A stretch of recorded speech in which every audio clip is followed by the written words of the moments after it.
সবাইকে শুভেচ্ছা। এই লেসনে আমরা physics first part work energy and power chapter থেকে আরও 10টি এমসিকিউ তুলে ধরব।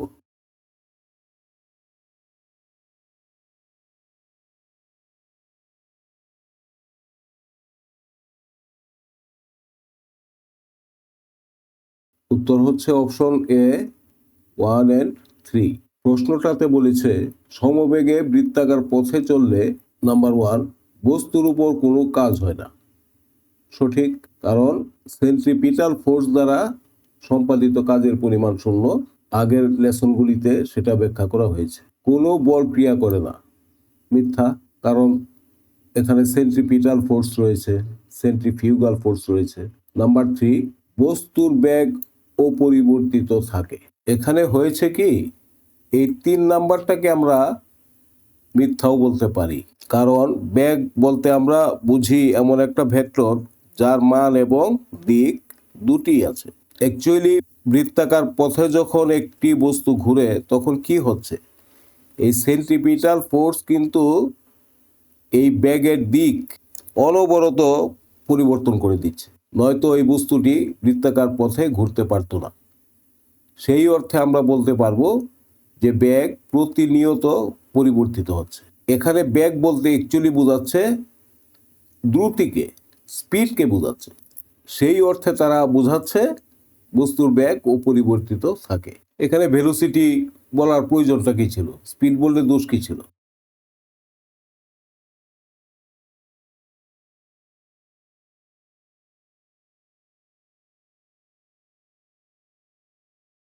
উত্তর হচ্ছে অপশন বি, থিটার মান 0 ডিগ্রির চাইতে বড় হবে অথবা সমান হবে এবং 90 ডিগ্রি থেকে কম হবে। অন্য অপশনগুলি কেন নয়?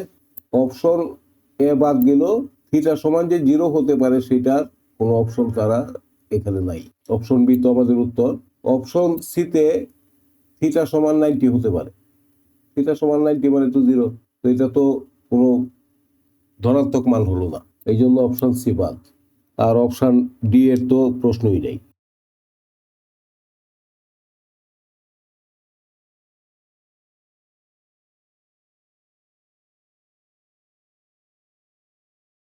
উত্তর হচ্ছে অপশন সি 16। আসলে একটি বস্তুর কাইনেটিক এনার্জি হচ্ছে তার বেগের বর্গের সমানুপাতিক। অর্থাৎ বেগ যদি 4 গুণ বাড়ে তাহলে তার গতিশক্তি বাড়বে 16 গুণ। তো 1 গুণ শক্তি দিয়ে একটা তক্তা ভেদ করতে পারে, তাহলে 16 গুণ শক্তি দিয়ে 16টা তক্তা ভেদ করতে পারবে। এটা হচ্ছে সিম্পল রিজনিং, কারণ প্রতিটা তক্তার বাধা জড়িত যে কাজ সেটা তো সমান।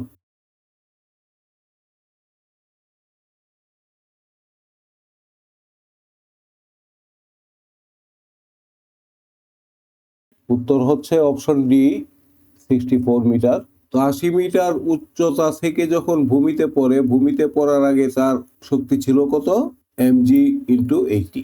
ভূমিতে আঘাত পাওয়ার পরে তার শক্তি 20% নষ্ট হওয়ার পরে তার শক্তি ছিল কত?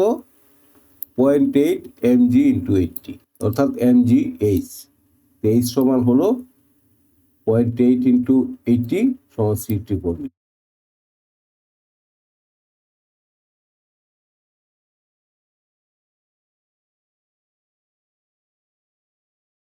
উত্তর হচ্ছে option B 20 metre per second.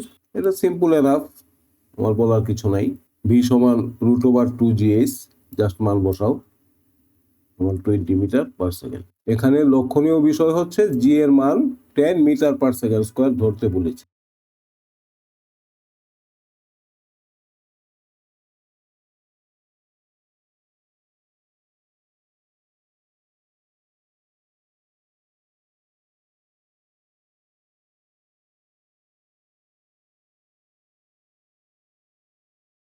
উত্তর হচ্ছে অপশন এ 3 ওয়াট। এটা এর থেকে বি বিন্দুতে এই ব্লকটাকে টেনে তুলতে কৃত কাজের পরিমাণ। তো কৃত কাজের পরিমাণ বের করতে হলেই বিসি লেন্থটা আমার দরকার। বিসি লেন্থটা আমি কিভাবে পাবো? এই যে অতিভুজ 10 আর এই যে ভূমি হচ্ছে 8, তাহলে এইটা স্কোয়ার বিসি স্কোয়ার সমান আমরা লিখতে পারবো 10 স্কোয়ার মাইনাস 8 স্কোয়ার মানে 100 মাইনাস 64 সমান 36, তাহলে বিসি সমান 6। এমজি সমান দেওয়া আছে 5 নিউটন, তাহলে কৃত কাজের পরিমাণ হচ্ছে এমজিএইচ 536, এই যে 536 জুল। 10 সেকেন্ডে এই কাজটা করতে হলে পাওয়ার লাগবে কত? 30/10 সমান 3 ওয়াট।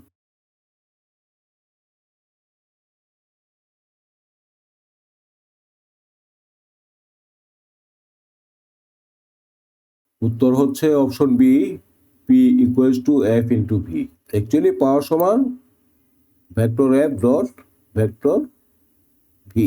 এটার বলার কিছু নেই, বিষয়গুলি আসলে সবারই জানা আছে।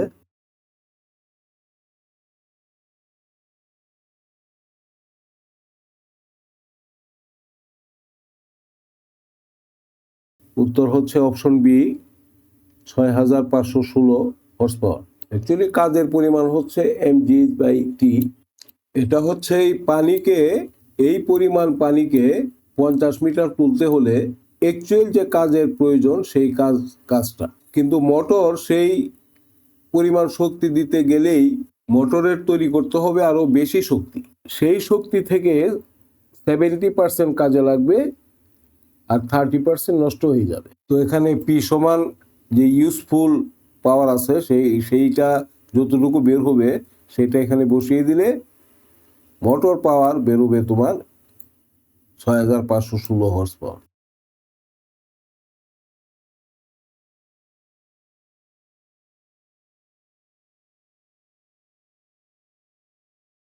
উত্তর হচ্ছে অপশন বি, 980 জুল।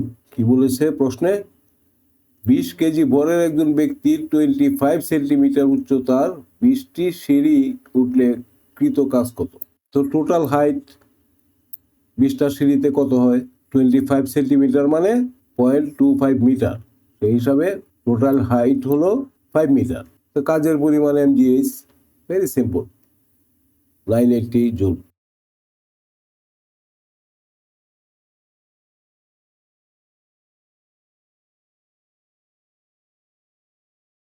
এই ধরনের অঙ্ক আগেও বহুবার করা হয়েছে।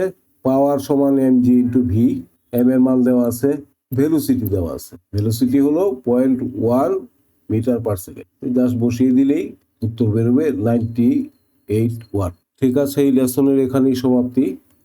সবাই ভালো থেকো।